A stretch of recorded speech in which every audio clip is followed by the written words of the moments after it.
Hello दोस्तों, नमस्कार। स्वागत है आप सभी का एजुकेशन मंत्रा में। दोस्तों, बात करेंगे 69,000 शिक्षक भर्ती अपडेट्स और साथ ही साथ यूपी टीईटी एवं नई शिक्षक भर्ती के बारे में। दोस्तों, यहाँ पर संस्था ने जीती उत्तर कुंजी की 1 साल बाद जंग। आज के समाचार पत्र में प्रमुखता से इस खबर को प्रकाशित किया है। तीसरी चयन सूची के बारे में मुख्यमंत्री जी का क्या कुछ स्टेटमेंट है, तो सारी अपडेट्स यहाँ पे डिस्कस कर लेते हैं। तो चलिए दोस्तों, बिना किसी देरी के वीडियो सेशन को स्टार्ट करते हैं। और यहाँ पर सबसे पहले हम 69,000 शिक्षक भर्ती में मुख्यमंत्री जी के स्टेटमेंट पर चर्चा करेंगे। देख सकते हैं दोस्तों, तीसरी चयन सूची के लिए अभ्यर्थियों ने लिखा मुख्यमंत्री को पत्र। प्रदेश में प्राथमिक विद्यालय में हुई 69,000 शिक्षकों की भर्ती में 2 चरणों की काउंसलिंग के बाद 7,000 से अधिक पद रिक्त रह गए हैं। अगर इस न्यूज़ रिपोर्ट की माने तो लगभग 7,000 पद रिक्त बताए जा रहे हैं, जिसके लिए बहुत ही कम पॉइंट से रहे अभ्यर्थियों ने बचे हुए पदों पर तृतीय चयन सूची जारी करने की मांग योगी सरकार से विभिन्न माध्यमों से की थी। युवाओं की मांग पर बेसिक शिक्षा मंत्री सतीश द्विवेदी जी ने प्रेस कॉन्फ्रेंस के माध्यम से जानकारी दी थी कि भर्ती में रिक्त रह गए पदों पर सरकार तीसरी चयन सूची जल्द जारी करेगी। मंत्री जी के आश्वासन के बाद पंचायत चुनाव की आचार संहिता लागू हो गई और भर्ती प्रक्रिया का कार्य रुक गया। वर्तमान में आचार संहिता खत्म हो गई है और प्रदेश में कोरोना का प्रभाव भी कम हो गया है। अतः प्रतीक्षा करने वाले अभ्यर्थियों ने सरकार से अनुरोध किया है कि तीसरी चयन सूची जारी की जाए। गौरतलब है कि कल सूबे के मुख्यमंत्री योगी आदित्यनाथ जी अलीगढ़ दौरे पर थे। तो यहाँ पर दोस्तों देख सकते हैं, कल की डेट पे ये समाचार पत्र कल का है। तो इसमें बताया गया कि योगी आदित्यनाथ जी अलीगढ़ दौरे पर थे। इस दौरान जिले के अभ्यर्थी अनुपम साख के द्वारा प्रतीक्षारत अभ्यर्थियों की तृतीय चयन सूची जल्द जारी करने की मांग का पत्र भाजपा जिला अध्यक्ष के माध्यम से यहाँ मुख्यमंत्री को सौंपा था। और यहाँ पर देख सकते हैं, एट लास्ट माननीय मुख्यमंत्री द्वारा अग्रिम कार्रवाई का आश्वासन जनप्रतिनिधियों को दिया गया है। अग्रिम कार्रवाई के अंतर्गत योगी जी ने यही बताया कि तीसरी चयन सूची पर कार्य जारी है और जल्द ही काउंसलिंग कराकर अभ्यर्थियों को नियुक्ति दे दी जाएगी। साक्ष्य के तौर पर देख सकते हैं, यहाँ पर अभ्यर्थी के द्वारा जो है जनप्रतिनिधि के माध्यम से अपनी जो भी मांग का पत्र है वो भेजा गया है।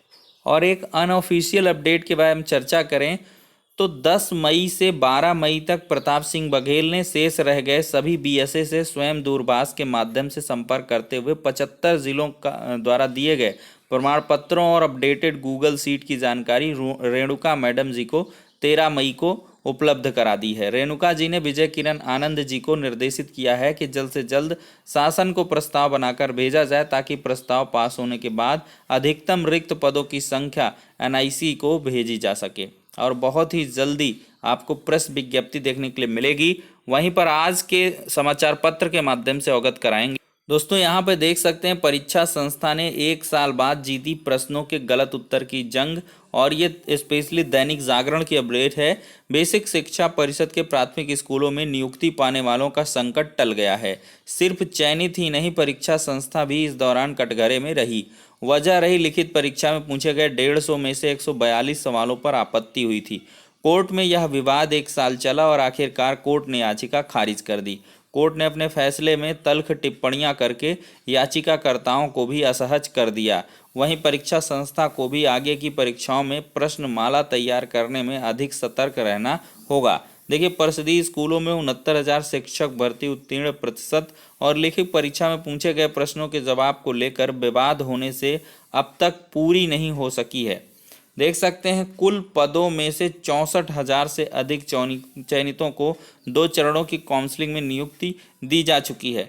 अब रिक्त पदों के लिए तीसरे चरण की काउंसलिंग कराने की विभाग तैयारी कर रहा है। तो दैनिक जागरण ने भी पुष्टित कर दिया है कि विभाग तैयारी कर रहा है और यहाँ पर जल्द ही आपको इस आधार पर तीसरी चयन सूची देखने के लिए मिल जाएगी। वहीं पर देखा जाए तो इधर लगभग हर परीक्षा में पूछे गए प्रश्नों पर आपत्ति करने की मानो बाढ़ आ गई है। हर परीक्षा संस्था को प्रश्नों का सवाल जवाब देने में जूझना पड़ रहा है। विशेषज्ञों की ओर से प्रश्नों के चयन पर भी सवाल उठ रहे हैं। शिक्षक भर्ती परीक्षा की उत्तर कुंजी 8 मई 2020 को आयोजित प्रकाशित हुई थी। वहीं पर देखा जाए तो आंसर की को चुनौती देना बना फैशन। इलाहाबाद हाईकोर्ट ने कहा कि प्रतियोगी परीक्षा की आंसर की जारी होते ही चुनौती देना फैशन बन गया है। बिना किसी ठोस आधार के मनगढ़ंत आरोप लगाते हुए याचिकाएं दाखिल की जाती हैं और जो भर्ती प्रक्रिया को विलंबित करता है। याची प्रश्नों के उत्तर गलत साबित करने में नाकाम रहे हैं। कोर्ट ने कहा है कि न्यायालय विषय विशेषज्ञ नहीं हो सकता और न ही उसे प्रश्नों के उत्तर की सत्यता की जांच करने का प्राधिकार है। विशेषज्ञ की राय ही अंतिम मानी जाएगी। तो यहाँ पर जो जो दोस्तों ऑफिशियल ऑर्डर है वो भी अपलोड हो चुका है और वहाँ पर भी सेम इसी प्रकार से चीज़ें रखी गई हैं। अब दोस्तों यहाँ पर इलाहाबाद हाईकोर्ट से मामला निस्तारित होते ही उत्तर कुंजी से पीड़ित अभ्यर्थियों ने लखनऊ खंडपीठ में अधिवक्ताओं से संपर्क किया है और वहां पर दरवाज़ा खटखटाना स्टार्ट कर दिया है। इसी क्रम में जो अर्जेंसी एप्लीकेशन है वो दाखिल की जा चुकी हैं और आपको जल्द ही ये उत्तर कुंजी का मामला लखनऊ बेंच में लिस्टेड होता हुआ नजर आएगा। और अब अधिवक्ताओं ने यहाँ पर आश्वासन दिया है, भरोसा दिलाया है कि इलाहाबाद हाई कोर्ट में जिन ग्राउंड्स पर यहाँ पर याचिकाएं फाइल हुई थी वो ग्राउंड्स वीक थे और तथ्यों के आधार पर उनमें उतना दम नहीं था। और ये मैं मानता भी हूँ कि इलाहाबाद हाई कोर्ट में उतनी बेहतर बहस भी नहीं हुई, सुनवाई भी नहीं हो पाई, जज साहिबा ने ज़्यादा समय भी नहीं दिया और याचिकाओं पर ऑर्डर रिजर्व कर लिया था। लेकिन यहाँ पर लखनऊ बेंच की बात करें तो उसके आधार पर आपकी जो काउंसलिंग है वो तक रुक गई थी और कहीं ना कहीं जो यूजीसी को रिपोर्ट फॉरवर्ड करने की बात थी उसमें एक मजबूत आधार है, सिंगल बेंच का ऑर्डर खुद में है, तो वहाँ से कुछ पॉजिटिव इन नेचर वाइब्स आ सकती हैं उत्तर कुंजी से पीड़ित अभ्यर्थियों के लिए। लेकिन यहाँ पर तीसरी चयन सूची पर जो भी अभ्यर्थी लगातार इंतज़ार कर रहे हैं उनका इंतज़ार काफ़ी जल्द खत्म होने वाला है और जल्द ही आपको तीसरी चयन सूची देखने के लिए मिल जाएगी। इसकी पूरी तरीके से हर जगह से ये अपडेट है। मुख्यमंत्री जी का आश्वासन भी मैंने दिखाया है और यहाँ पर दैनिक जागरण ने भी आज पुष्टित कर दिया है कि विभाग यहाँ पर तीसरे चयन की काउंसलिंग कराने के लिए तैयारी कर रहा है। अब दोस्तों यहाँ पर अगली अपडेट यूपीटीटी के बारे में चर्चा करते हैं। दोस्तों कोरोना महामारी के चलते यहाँ पर यूपीटीटी का विज्ञापन स्थगित कर दिया गया था, तो ऐसे में आधिकारिक रिसोर्सेज के आधार पर जो अपडेट निकल के आई है वो आप सभी को उपलब्ध करवाना चाहेंगे कि यहाँ पर विभाग के द्वारा जुलाई माह में यूपीटीटी का विज्ञापन जारी करके और बहुत कम समय में आवेदन लेकर के यहाँ पर अगस्त लास्ट तक एग्ज़ाम करवाने की तैयारियाँ चल रही हैं, ऐसा मतलब बताया जा रहा है। तो आपको बहुत ज़्यादा टेंशन लेने की आवश्यकता नहीं है।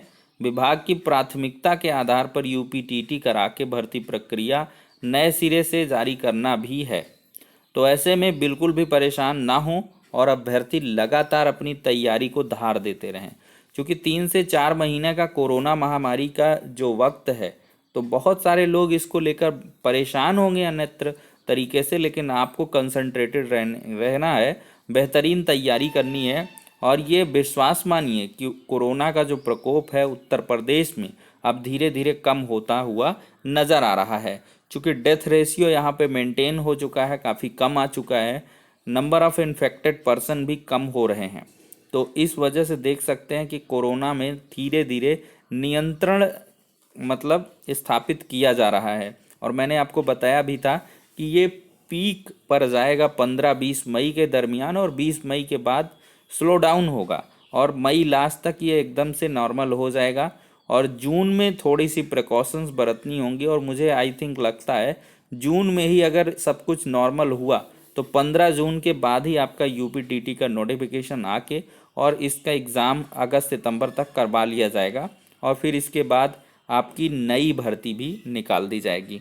तो आप लोग बिल्कुल आशान्वित रहिए और ईश्वर से वंदना करिए कि कोरोना महामारी से सबको निजात दें और जल्द से जल्द सब चीज़ें पटरी पर आएँ और आपकी जो सबसे अवेटेड भर्ती है एडेड जूनियर शिक्षक भर्ती, उसका भी एग्ज़ाम आपको जुलाई माह में देखने के लिए मिल सकता है। इसकी पूरी पॉसिबिलिटी दोस्तों बन रही हैं, क्योंकि यहाँ पर जो है जुलाई से पहले भी हो सकता है। अगर कोरोना पर नियंत्रण होगा तो सीधे से यहाँ पे हर एक चीज़ें इस्टेब्लिश्ड हैं एडेड जूनियर के लिए, तो उसमें ज़्यादा कुछ देर नहीं लगनी है। परीक्षा संस्था सब कुछ तैयारी कर चुकी है, बस यहाँ पर पंचायत चुनाव फिर कोरोना के कारण थोड़ा सा चीज़ें पोस्टपोन हुई थी। तो फिलहाल के लिए दोस्तों आप लोग तैयारियाँ करते रहिए, जो भी मतलब हमारे स्टूडेंट्स हैं तैयारी प्रिपरेशन कर रहे हैं वो करते रहें, और जो तीसरी चयन सूची वाले हैं वो थोड़ा सा 1 2 4 दिन का इंतज़ार करें और जल्द ही सब कुछ आपके सामने रहने वाला है। तो सारी की सारी अपडेट्स यहाँ पे डिस्कस हो जाती हैं। वीडियो सेशन को एंड करते हैं। जय हिंद।